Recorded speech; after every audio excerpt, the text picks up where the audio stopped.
Biasanya pengajian ada balehonya, ada judulnya. Ini subuh ini judulnya, ya terserah saya aja.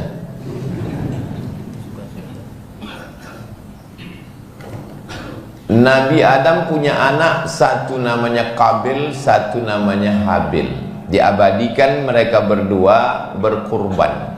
Idh qarraba qurbanan, ketika mereka berdua berkurban. Fatuqubbila min ahadihima, diterima kurban dari salah satunya, kurban Habil.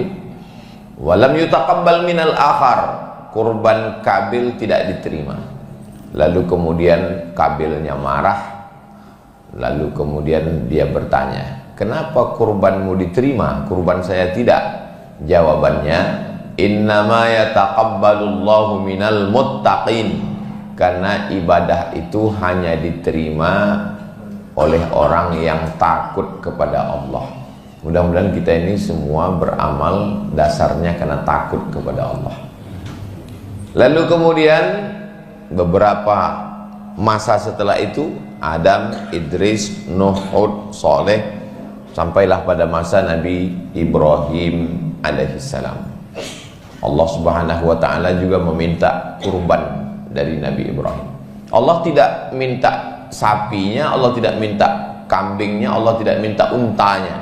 Yang diminta Allah subhanahu wa ta'ala yang paling dia cintai, yang ditunggu selama 86 tahun, itulah dia Ismail alaihissalam. Ya bunayya, wahai anakku, inni ara fil manam, saya melihat dalam mimpi saya, anni azbahuka, saya menyembelih lehermu, fanzur madza tara, apa pendapatmu? Kata Ismail menjawab, ya abati, wahai ayah saya, if'al ma tu'mar, laksanakan perintah Allah, satajiduni insyaallah minas sabirin, insyaallah saya sabar menerimanya. Jadi ibadah yang paling berkualitas adalah apa yang paling kita cinta, itulah yang kita kurbankan. Tapi nanti jangan gara-gara ini setelah pulang kata istrinya, kamulah yang paling kucinta mas. Ini perintahnya Allah yang nyuruh. Lalu kemudian ketika sudah sampai dibawa watallahu lil jabin, ketika pisau itu sudah mendekat ke leher Nabi Ismail alaihissalam, lalu Allah menembusnya, fafadainahu bidzibhin azim, kami tebus dia dengan sembelihan yang besar, seekor kambing domba. Inilah dalil sebagian masyarakat kita berkurban seekor domba, karena Nabi Ibrahim ketika itu ditebus anaknya dengan domba. Yang afdol itu domba Pak Ustadz. Saya bilang, ya nanti saya cari dulu di kitab, pokoknya domba. Ternyata dia jual domba. Dia bilang yang afdol domba. Makanya mohon maaf kalau ada di antara bapak yang jual domba. Maka yang ada dalam kitab Al-Fiqhul Islami wa Adillatuh, Syekh Wahbah Az-Zuhaili mengatakan, mana yang lebih afdol? Yang satu lagi mengatakan, siapa yang datang pada hari Jumat saat pertama seperti berkurban seekor unta. Siapa yang datang pada saat kedua seperti berkurban seekor lembu. Siapa yang datang pada saat ketiga seperti berkurban seekor kambing. Berdasarkan hadis ini, yang afdol itu unta. Karena urutannya Nabi menyebut unta dulu, setelah itu lembu, baru kambing. Akhirnya kelahi antara yang mengatakan unta dan kambing, dan kedua-duanya nggak berkurban. Lalu sebetulnya yang afdal itu mana? Maka kedua-duanya tidak afdal. Yang afdal adalah yang paling banyak dagingnya, karena kurban itu standarnya dagingnya. Jadi ada orang berkurban satu ekor kambing, tapi kambingnya kambing besar yang satu ekor 200 kilo. Itu afdal daripada berkurban seekor sapi, sapi kurus 7 orang. Tapi yang berkurban satu ekor sapi, sapinya sapi limosin 1 ton, itu afdal. Lalu datang yang satu lagi mengatakan, nggak penting sapi besar atau kambing besar, yang penting hati kita ikhlas karena Allah. Itulah yang paling. Kebetulan dia jamaah Masjid Al-Ikhlas. Berapa banyak orang yang berkurban nggak dapat pahala kurban, tapi berapa banyak orang yang nggak berkurban hanya niat kurban dan sudah dapat pahalanya karena dia dengar kata sambutan dari Ustadz Heru. Mudah-mudahan kita semua dapat dua-duanya, pahalanya dapat dan kita berkurban insyaallah. Jadi masalah hewan kurban ini, siapa yang paling banyak dagingnya dinikmati oleh fakir miskin, itulah ibadah kurban yang paling utama. Lalu yang dilaksanakan oleh Nabi SAW dua-duanya. Riwayat yang pertama, Nabi mengambil seekor kambing, kepalanya di sebelah kiri, kakinya di sebelah kanan, menghadap ke arah kiblat. Kambing yang pertama Nabi menyebutkan Bismillahi Allahu Akbar. Kenapa bismillahnya nggak sampai habis Bismillahirrahmanirrahim? Karena nggak sesuai. Bismillahirrahmanirrahim dengan nama Allah yang maha pengasih dan penyayang. Kalau sayang kok dipotong?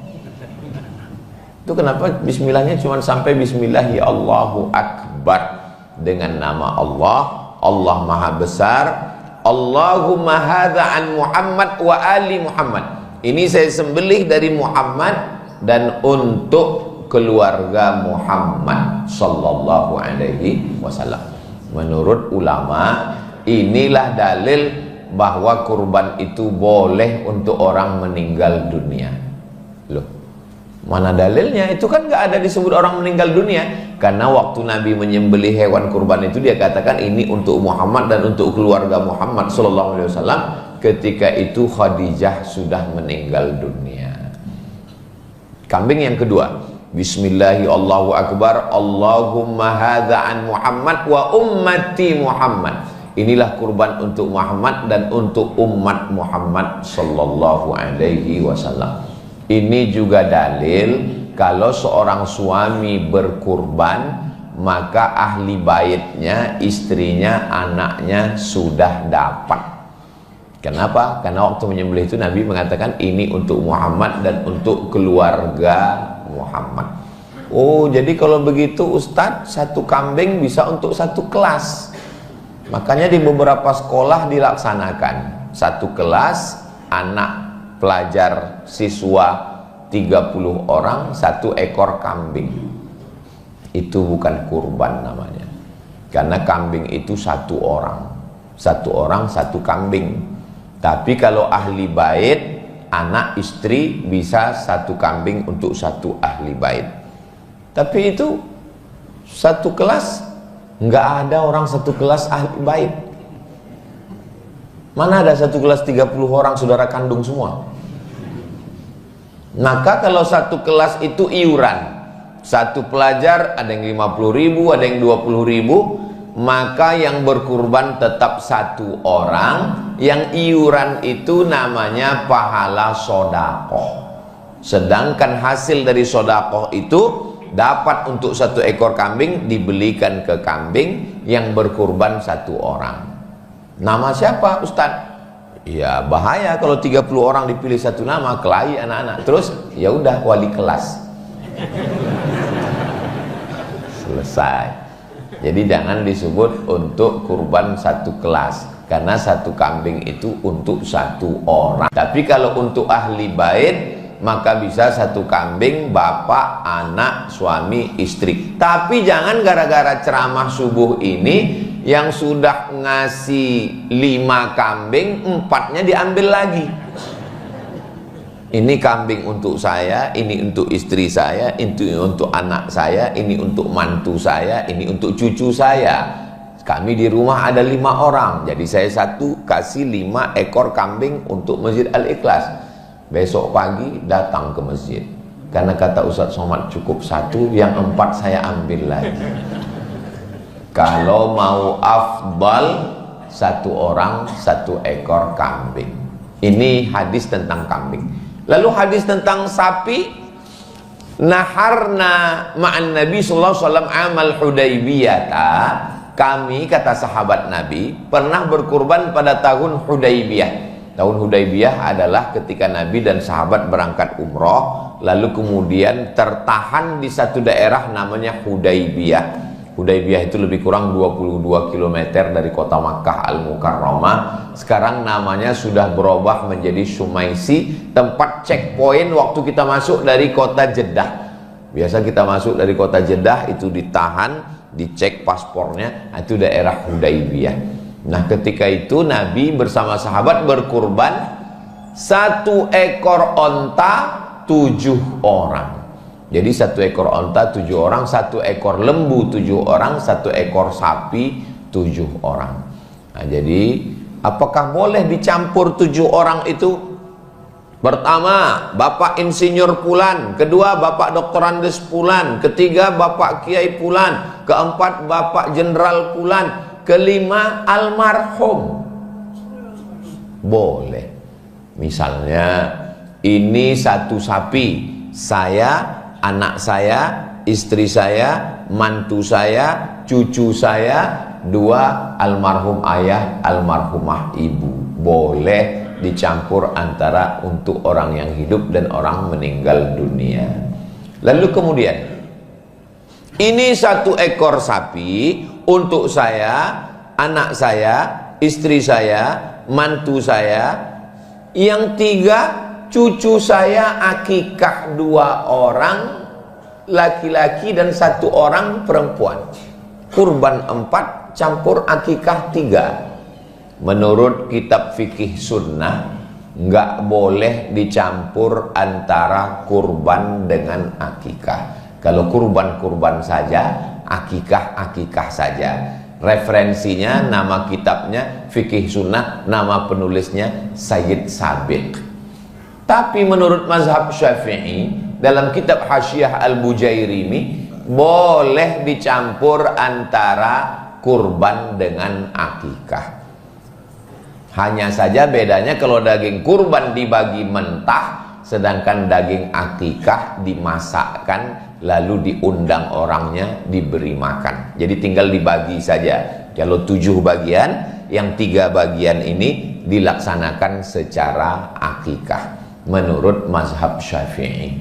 Saya sampaikan 2 versi ini bukan untuk membingungkan jamaah. Mana tahu nanti ada ustadz yang ceramah mengatakan kurban dengan akikah gak boleh dicampur. Yang satu lagi mengatakan boleh. Akhirnya jamaah bingung, nggak jadi berkurban. Nah, jadi yang mengatakan nggak boleh berarti dia pakai referensinya kitab ini. Yang mengatakan boleh berarti dia pakai mazhab Syafi'i dari kitab Hasyiah Al-Bujairimi. Silakan saja, perbuatan ini baik. Nabi SAW berkurban pada waktu haji wada. Beliau menyembelih sendiri 63 ekor unta. Dia sembelih. Setelah selesai 63 ekor. Waktu itu Nabi haji wada umurnya 63 tahun. Berkurban 63 ekor unta. Jadi kalau ada di antara bapak yang umurnya 50 tahun, berarti berkurban 50 ekor unta kali 50 juta. Ustadz, katanya Nabi Muhammad itu miskin, susah, melarat, bajunya compang-camping. Iya, cobalah pikirkan. Kalau memang Nabi itu miskin, susah, berkurban 63 ekor unta. Unta yang paling murah 50 juta. Sebetulnya harganya lebih mahal, tapi karena kita udah lama kenal, ya 50 juta. Bayangkan itu. Nabi itu kaya, cuman hidupnya bersahaja. Dan di total semua, setelah Nabi sembelih 63 ekor, pisaunya diberikan Nabi kepada Sayyidina Ali. Ali, lanjutkan. Sayyidina Ali menyembelih lagi 37. Tambah 63 sama dengan 100 ekor unta. Sekarang, artis menyembelih 1 ekor sapi. Viralnya kemana-mana. 1 ekor sapi limosin. Kalau dibandingkan 1 ekor sapi limosin dengan 100 ekor unta, banyak mana? 100 ekor unta. Makanya kalau ada yang mengatakan kurban itu yang mana yang betul Pak Ustadz? Apakah 1 ekor kambing untuk 1 rumah, 1 ekor kambing untuk 1 orang, 1 ekor sapi untuk 7 orang, atau 100 ekor? Kalau kurbannya VVIP 100 ekor. Itu very important person. Itu yang paling hebat. Tapi kalau yang paling bawah, 1 keluarga, 1 rumah, 1 kambing, itu kelas ekonomi. Saya jelaskan ini semua supaya jamaah nggak bingung. Oh, ternyata yang buat 1 rumah 1 kambing ada, yang buat 1 kambing 1 orang ada, yang membuat 1 sapi 7 orang ada, yang buat 100 ekor pun ada. Yang nggak bisa 8 orang 1 ekor sapi, itu nggak bisa. Yang 1 itu ya udah misahkan diri aja. Tapi nggak bisa Ustadz, kami ini 1 geng. Kami kebetulan geng kami memang 8. Ya udah kamu 1 kambing, yang 7 ini. Oh nggak bisa, kami harus selalu bersama. Ya amalan ini nggak bisa menurut perasaan kita. Kita ikuti saja sunnah yang sudah ditetapkan oleh Nabi Muhammad Sallallahu Alaihi Wasallam. Ustadz Somad, ya kebetulan di belakang masjid kami ada gereja. Gerejanya ngasih sapi. Terus, ya kami mau kurban, motongnya gimana? Apakah waktu menyembelih itu disebutkan Bismillahi Allahu Akbar dari? Sedangkan syarat beribadah itu kan pertama muslim, kedua baligh, ketiga berakal. Nah, sedangkan ini ada tetangga kawan kita di komplek non muslim ngasih sapi. Apakah kita tolak? Yang ada itu tolak bala. Enggak ada tolak sapi. Terus sapinya diterima sebagai hadiah, diterima oleh pengurus masjid panitia sebagai hadiah. Tapi saat penyembelihan disebutkan nama orang muslim. Nama siapa? Ya nama ketua panitia. Ketua, sekretaris, bendahara, pengurus semua namanya dipakai. Kalau ada yang komplain, kasih tahu sama dia. Mudah-mudahan tahun depan sampean ketua. Yang penting kan dagingnya dibagi. Kalau disebut nama non-muslim, maka kurbannya tidak sah. Tapi bahwa mereka memberi itu terhitung sebagai hadiah. Apakah orang yang tidak Islam itu kalau memberi sesuatu dibalas Allah Ta'ala? Ya. Buka bab tentang wakaf. Boleh orang non-muslim memberi wakaf, memberi sodakoh. Jadi kalau ada misalnya kemari, lalu dia datang kasih 100 sak semen ke pengurus Masjid Al-Ikhlas, diterima atau tidak? Terima. Jangan dibilang tidak diterima. Kami mesti fit and proper test dulu, dicek dulu ini hartanya dari mana. Ya diterima. Tapi bahwa itu menjadi amal di akhirat, syarat amal itu diterima, sebutkan dulu passwordnya. Asyhadu an la ilaha illallah wa asyhadu anna muhammadan rasulullah. Ini Ustaz Somad ini sembarangan ngomong. Biasanya kalau minuman sudah datang, ini bisa 2 jam ceramahnya. Nah, apalagi ada teh manis. Sampai mana tadi hilang banyak. Mana dalilnya? Ketika Nabi mengirim surat ke Alexandria. Jadi waktu itu di dunia ini ada 2 paus. Satu paus yang ada di Vatikan, satu paus yang ada di Alexandria. Yang di Alexandria itu sampai sekarang masih ada. Saya waktu ke Mesir ada paus Alexandria. Mereka tidak ikut yang di Vatikan. Yang dikirimi Nabi surat yang di Alexandria. Yang bawa surat itu namanya Hatib bin Abi Balta'ah. Surat ini dibaca oleh paus. Namanya Jirjis. Nama Mereka biasanya punya dua nama, nama asli dan nama itu Muqawqis. Dia baca surat Nabi, dia lipat surat Nabi, dia kasih minyak wangi, dia cium, dia letakkan di dalam kotak kayu. Begitulah dia memuliakan surat Nabi. Dan khatib yang bawa surat itu dikasih hadiah. Dikasih hadiah asal Banha. Asal artinya madu. Banha salah satu provinsi di Mesir. Memang produksi madunya bagus, madunya asli. Cirinya dibawa pulang ke rumah, istri marah. Itu asli. Madunya dibawa ke Nabi, diminum oleh Nabi. Itu dalil boleh menerima hadiah dari non-muslim. Makanya kalau ada bapak ibu yang dikasih madu sampai sekarang masih disimpan, ragu untuk minum, silakan minum, atau kalau nggak mau kasih ke saya. Yang kedua dikasih kain, karena Mesir itu waktu itu produksi tekstil terbaik. Kain putihnya habis waktu. Hebat Masjid Al-Ikhlas. Kadang memang ustadz-ustadz ini ceramah nggak mengenal waktu. Itu pentingnya dikasih timer. Kalau sudah bunyi habis waktu. Tapi karena ini ustadz dari luar kota, maka ada kekhususan tambah. Nah, lalu kemudian kain putihnya disimpan dan dipakai oleh Nabi Shallallahu Alaihi Wasallam. Nabi diberi hadiah yaitu bighal. Bighal ini lebih besar dari keledai, lebih kecil dari kuda. Kendaraan. Kalau sekarang mungkin ya mobil dinas plat merah. Dipakai oleh Nabi Shallallahu Alaihi Wasallam. Dikirim dua perempuan. Bayangkan baiknya Paus Alexandria itu. Dikirim dua orang perempuan, yang satu namanya Sirin. Lalu sahabat Nabi ada yang belum nikah, namanya Hasan bin Sabit, penyair. Kalau mau perang, Hasan ini yang baca syair. Hasan, kamu ambil Sirin menjadi istri kamu. Sirin ini punya kakak namanya Maria. Maria ini ibu dari anak Nabi laki-laki bernama Ibrahim. Ibrahim ini adalah anak Nabi, nama ibunya adalah Maria Al-Qibtiyah, perempuan dari Mesir. Ini dalil boleh menerima hadiah dari non-muslim.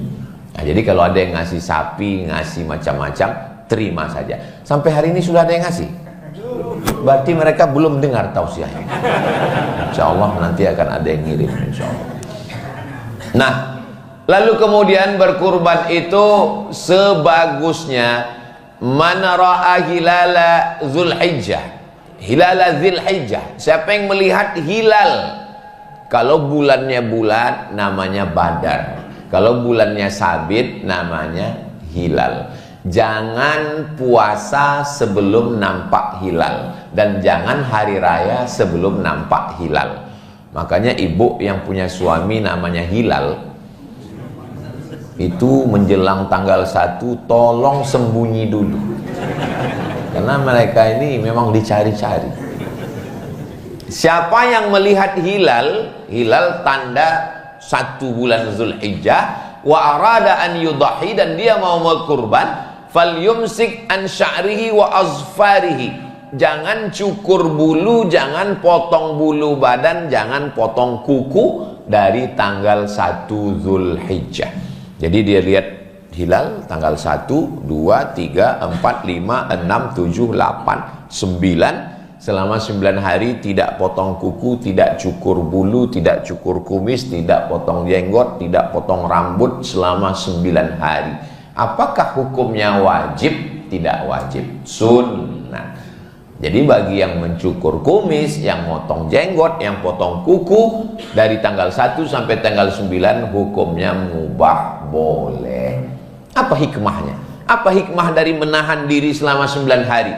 9 hari kukunya mulai panjang, 9 hari kumisnya mulai panjang. Begitu selesai potong kurban, barulah cukur kumis, potong kuku, suasananya menjadi baru. Orang kan kalau habis potong kumis, potong kuku, itu fresh, baru. Habis potong kurban, ini sebenarnya adalah salah satu terapi yang diajarkan Nabi Muhammad SAW. Tapi hukumnya tidak wajib. Siapa yang berkurban potong kuku pada tanggal 9, ya boleh, kurbannya tetap sah. Ini saya sampaikan Karena biasanya kalau sudah mendekat hari raya kurban, banyak diangkat isu-isu, masyarakat bingung, mau dilanjutkan nggak bisa karena paket sudah habis. Lalu kemudian pada tanggal 9, jangan sampai tinggal puasa, itu disebut dengan puasa Arafah. Hadisnya ada dalam Sahih Muslim, yukaffirus sanatal madiyata wal baqiyata, mengampunkan dosa setahun yang lalu dan setahun yang akan datang pada tanggal 9 Zulhijjah. Mudah-mudahan kita panjang umur sampai tanggal 9 Zulhijjah. Tanggal 10 Zulhijjah selesai sholat. Kapan waktu sholat? Waktu sholat sudah bisa dilaksanakan ketika terbit matahari lewat 12 menit. Dari mana datang waktu 12 menit? Ini bumi. Ini bumi, ini matahari. Terbit matahari. Ketika terbit matahari, datang setan menghampiri. Ini matahari bulat, datang setan. Maka disebut waktu tanduk setan. Makanya kalau ketemu cukup assalamualaikum, jangan assalamualaikum. Itu tanduk setan. Ini terbit matahari, datang setan menghampiri, disebut dengan qarnain syaitan dan tanduk setan. Berapa lama? Setinggi tombak. Ini tombak. Setan menghampiri matahari itu selama setinggi tombak. Setelah dihitung menurut ilmu astronomi 12 menit. Terbit matahari, lewatkan 12 menit. Setelah itu setannya pergi. Kenapa pergi Pak Ustadz? Ya dia kan ada kerjaan lain. Karena waktu inilah yang dipakai untuk menyembah Lata, Uzza, Manat, Hubal, Jibti, Taghut, Naham, berhala. Maka tidak boleh sholat pada saat waktu itu. Lewatkan 12 menit. Setelah lewat setinggi tombak, barulah kita boleh sholat. Namanya sholat sunat isyraqah. Jadi kalau ada orang yang melaksanakan sholat Idul Fitri di waktu ini, sudah mulai boleh. Tapi biasanya kita melaksanakan kalau di Pekanbaru, di Sumatera, di Riau, di Medan, di Aceh, ya sekitar jam setengah 8 atau jam 8. Jangan terlalu panas, jamaahnya nggak tahan. Lalu kemudian mulai bertakbirnya dari mulai tenggelam matahari tanggal 9 sore, masuk malam tanggal 10. Allahu Akbar, Allahu Akbar, Allahu Akbar, la ilaha illallah, Allahu Akbar, Allahu Akbar, walillahil hamd. Kadang takbir ini sampai jam 2 malam. Pas dilihat ke masjid, nggak ada orang. Ternyata flash disk.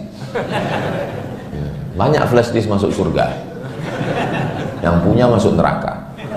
Na'udzubillah.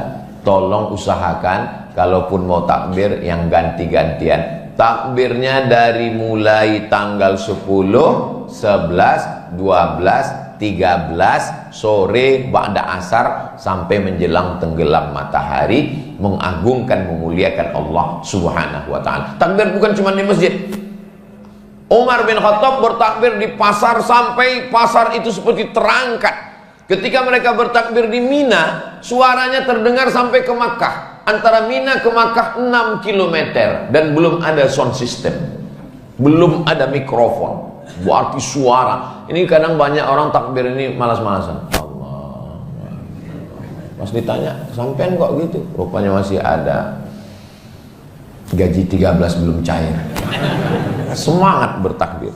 Lalu kemudian setelah sholat disembelih hewan kurban. Dari sholat subuh sampai menyembelih hewan kurban disunnahkan untuk tidak makan apa-apa. Kalau sholat Idul Fitri dianjurkan makan, batalkan puasa. Tapi kalau Idul Adha memang ditahan makan, tapi hukumnya sunnah. Makanan yang pertama masuk adalah setelah menyembelih, fakulu minha, makan daging hewan kurban.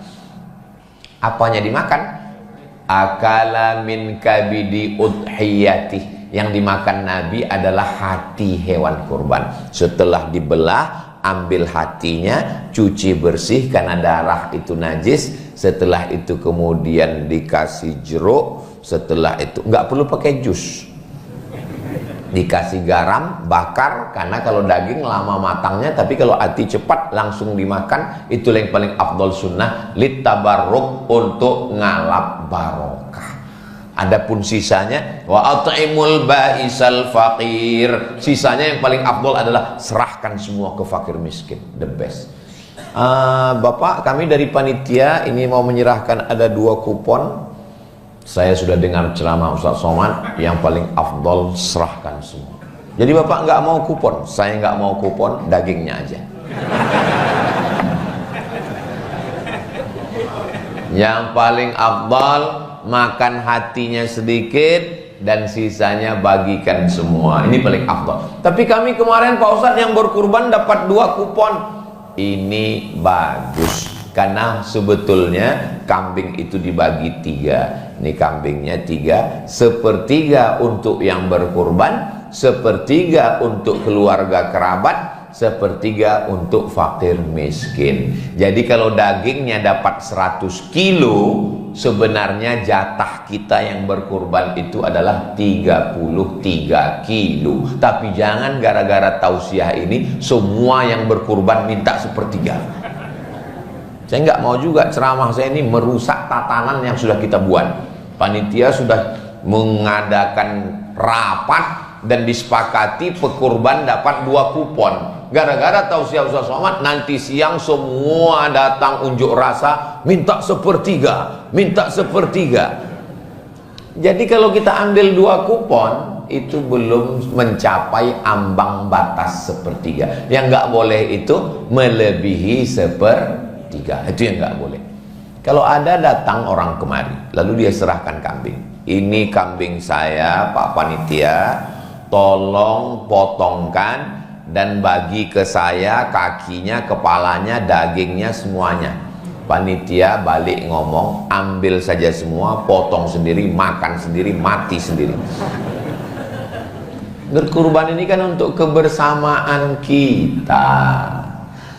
Setelah disembelih, datang panitia mengambil dagingnya 1 potong, 2 potong, 3 kilo, dicincang, dimasak.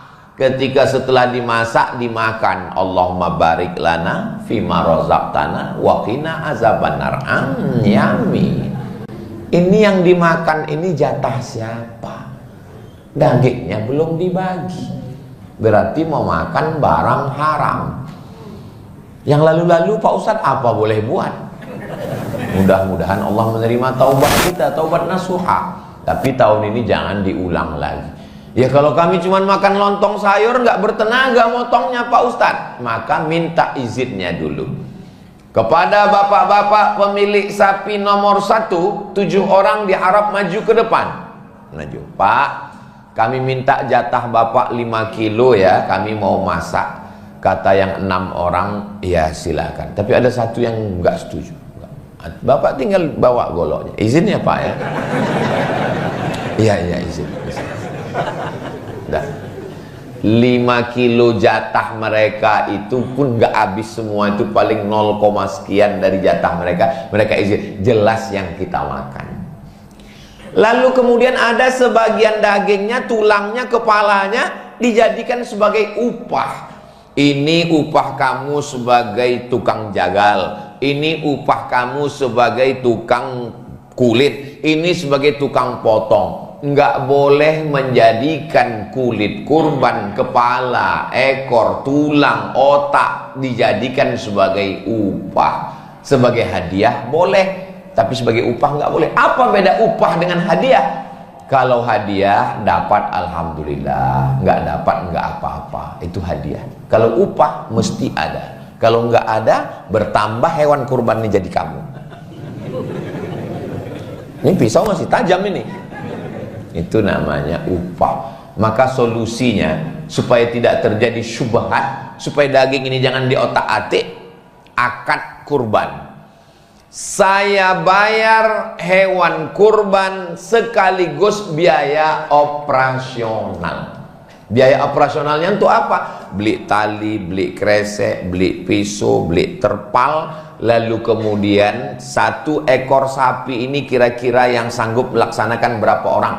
7 orang. Oke, 7. Tambah tukang jagal, tukang kulit. Kasih 1 orang 100.000, 100.000, 100.000, 700.000. Tambah tukang jagal 200, tukang kulit 1. Bapak Ibu, 1 sapi ditambah budget 1 juta sebagai upah daripada nanti kepalanya, kulitnya, dagingnya diambil. Maka itu lebih baik daripada ibadah kita rusak, yang makan rusak, yang berkurban rusak. Saya yakin panitia, sahabat, jamaah semua setuju. Kenapa? Mengeluarkan dari yang syubhat, yang haram. Akhirnya selamat hewan kurban kita. Akadnya mesti disertakan biaya operasional. Kenapa? Karena kalau tidak disertakan biaya, nanti panitia susah sendiri.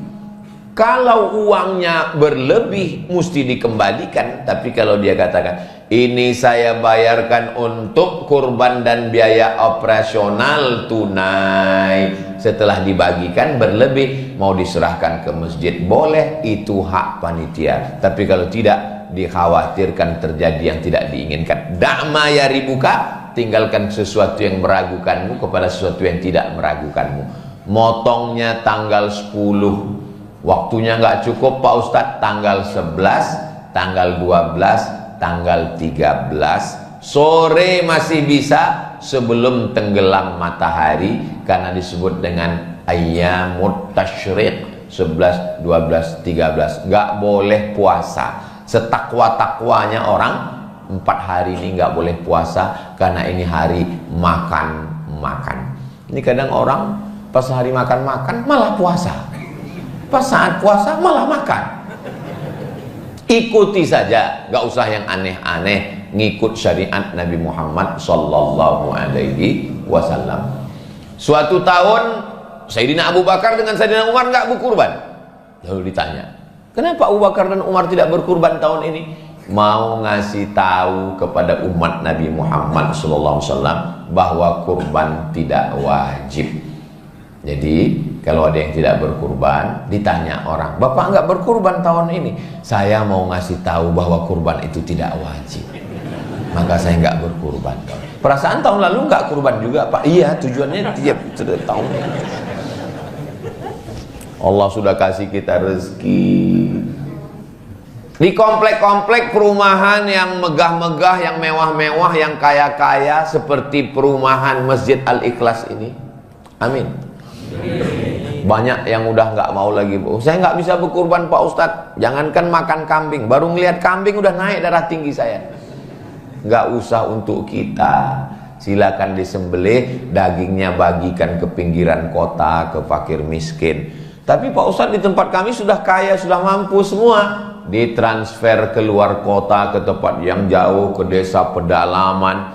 Ada di beberapa daerah, bagi mereka itu melihat kambing itu, karena mereka tiap hari cuma makan ikan. Di mana itu? Suku laut, di tengah laut, nggak ada kambing. Maka mereka ingin makan daging kambing, maka nggak bisa diganti dengan uang. Kambing ya kambing. Ini ada orang sekarang nggak perlu lagi berkurban, bagi uang. Kalau ada yang ngomong begini, dia katakan nggak perlu lagi berkurban, bagi uang. Siang nanti nggak usah dia makan nasi, kasih uang. Siang ini kamu nggak usah makan nasi, terus ganti uang. Mau? Mana bisa? Kita mesti ada. Yang sudah ditetapkan daging, ya daging, namanya kurban. Nah, ini kita bagikan, dijadikan kornet, karena takut sampai ke pedalaman busuk dagingnya. Maka kurban yang ada di Saudi Arabia dikirimkan ke Afrika, dikirim ke Bangladesh, dikirim ke berbagai tempat. Itu bagus. Tapi katanya kurban kan mesti disaksikan Pak Ustadz. Kalau kami kurbannya cuman www.kurban.com, nggak menyaksikan penyembelihan kurban, hukumnya sunat. Adapun yang online, yang jauh, langsung kurban melalui QRIS, kurban, scan itu langsung. Masya Allah, di setiap masjid sekarang sudah ada scan. Bagus, buat scan kurban. Begitu di scan, langsung setiap jamaah, setiap masuk masjid scan. Tapi nggak semua yang scan itu kurban, ada yang cuma foto aja.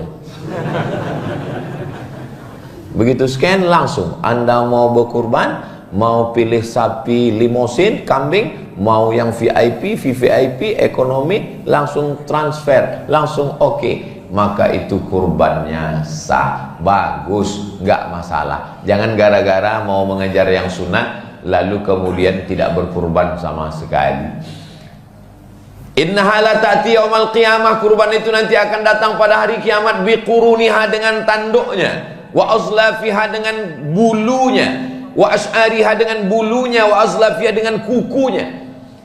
Tanduk, bulu, kuku itu sampah. Belum pernah orang ngundang saya, Ustaz Somad nanti datang ke rumah ya, kita makan gulai bulu dan kuku. Tanduk, bulu, kuku sampah. Apa makna hadis ini? Sedangkan tanduk, bulu, kukunya saja bersaksi di hadapan Allah nanti bahwa orang ini sudah berkurban, apalagi dagingnya, lemaknya, kepalanya, kulitnya, maka semua akan bersaksi di hadapan Allah. Yang sudah berkurban, alhamdulillah. Yang belum daftar, segera daftar ke Masjid Al-Ikhlas, insya Allah. Yang sudah dikasih tahu tetap nggak mau berkurban, innalillah. Fasalli li rabbika wanhar. Allah sudah kasih kita banyak. Inna a'tainakal kautsar. Allah cuma minta dua, fasalli, salat, wanhar, berkurban. Salat amal badan, tegak, ruku, sujud, i'tidal, tasyahud, salam. Wanhar, harta keluar, berkurban. Kalau ada orang yang membencimu, mengejekmu, menganiayamu, menyantetmu, membunuhmu, inna syani'aka huwal abtar. Pembencimu nggak usah kau pikirkan, itu urusan Allah, serahkan aja sama Allah Subhanahu wa taala. Makanya kalau ada yang membuli, yang mengejek, bacakan itu, inna syani'aka huwal abtar. Yang penting kita sudah beribadah kepada Allah Subhanahu wa taala. Katanya Pak Ustadz, daging hewan kurban ini nggak boleh dimakan. Kurban nazar nggak boleh dimakan. Saya bernazar, kalau anak saya lulus P3K tahun ini saya berkurban, tapi kalau nggak lulus saya nggak berkurban sampai mati. Itu nggak boleh dimakan. Adapun kurban yang untuk kita semua, kurban sunat, maka amat sangat baik sekali. Fatibu wa inna dama, waktu menyembelih hewan kurban itu darahnya menetes jatuh ke tanah. Dikasih batang pisang supaya jangan kena tanah, supaya jangan berpasir lehernya. Bismillahirrahmanirrahim, Allahu Akbar. Yakinkan yang motong ini sudah kursus penyembelihan, karena banyak yang tidak sinkron antara keberanian dan ilmu. Ada yang punya ilmunya tapi nggak berani. Siapa itu? Saya ini Bapak Ibu dikatakan orang ustadz keras. Saya sebetulnya ngomong aja yang keras, hati saya ini lembut. Sampai sekarang saya nggak berani nyembelih hewan kurban. Itu kami lihat di internet, ada Ustadz Somad motong hewan kurban, itu untuk konten aja. Konten Juleha namanya. Juleha itu bukan perempuan, juru sembelih halal. Saya diajak pelatihan, habis itu potong, dikasih pisau. Ustadz Somad berani? Berani, saya bilang. Bismillahirrahmanirrahim, Allahu Akbar. Wal awwal wal akhiru, itu yang pertama dan terakhir. Saya ini kalau untuk motong saya nggak sampai hati, tapi kalau sudah dipotong nggak sampai hati untuk membiarkan. Mesti kita selesaikan. Nah, yakinkan penyembelihnya pisaunya tajam, menyembelihnya memang betul-betul putus uratnya sudah. Dan setelah itu jangan sampai yang nyembelih ini punya ilmu tapi nggak berani. Begitu melihat darah banyak, sapinya nggak mati, yang nyembelih pingsan. Panitia tambah kerja baru. Setelah itu kemudian ketika darahnya menetes, wa inna dama la yaqa'u minallahi bimakan qabla an yaqa'a minal ardi. Sebelum darahnya menetes ke tanah, ada yang lebih cepat lagi daripada darah itu. Apa dia? Ampunan Allah lebih dulu turun kepada orang yang berkurban sebelum darah hewan kurban jatuh ke tanah. Mudah-mudahan kurban kita tahun ini mengampunkan segala dosa-dosa kita.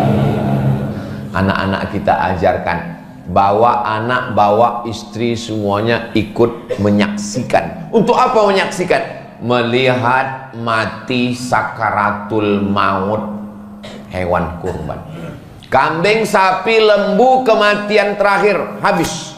Tapi manusia kalau mati belum tentu terakhir. Masih ada pertanyaan mungkar nakir, masih ada hari berbangkit, masih ada padang mahsyar, masih ada titian siratal mustaqim, masih ada pembagian kitab, masih ada surga dan neraka. Hewan itulah yang terakhir, setelah itu habis. Tapi kita, makanya ketika melihat binatang itu mati, di saat itu kita sedang sadar, saya pun juga akan mati menghadap Allah Subhanahu wa ta'ala. Sapi ada 10 ekor. Ketika satu ekor sapi sedang meregang nyawa, 9 sapi itu tetap makan, tetap nyantai. Kita sedang diingatkan. Jadi kalau ada hari ini umat Islam yang gak peduli dengan Palestina, Palestina sekarang sedang meregang nyawa, tapi dia tetap enak makan yang produk Amerika, itu berarti sapi kurban. Enggak ada keprihatinan sama sekali. Padahal satu kampung yang sama, satu truk dibawa ke Surabaya, sampai di masjid diikat di tempat yang sama. Satu sapi meregang nyawa, 9 sapi tetap mengunyah terus. Enggak ada kepedulian, keprihatinan. Jadi kurban ini segala aspeknya itu ada pelajaran yang luar biasa. Fatibu biha nafsan, sucikanlah diri kamu dengan berkurban.